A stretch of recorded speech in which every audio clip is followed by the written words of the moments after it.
Ever wonder how ChatGPT understands your questions? The answer lies in a breakthrough technology called transformers. In this video, we're breaking down the genius behind every modern AI. Transformers are neural networks designed to process language by understanding relationships between words. Unlike older AI models that read text sequentially, transformers can analyze entire sentences at once. This parallel processing makes them incredibly fast and efficient at understanding context and meaning in human language. The attention mechanism is what makes transformers special. Imagine reading a sentence, your brain focuses on important words while skipping less relevant ones. Transformers do exactly this. They weigh which words matter most, allowing the model to understand connections between distant words perfectly.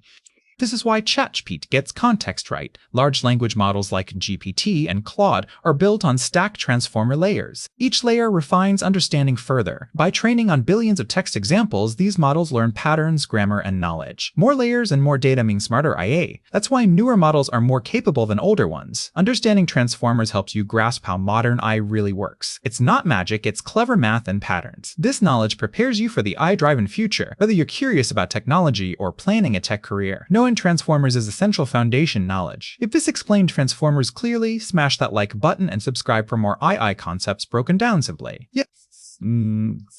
Drop a comment telling us what AI topic confuses you most.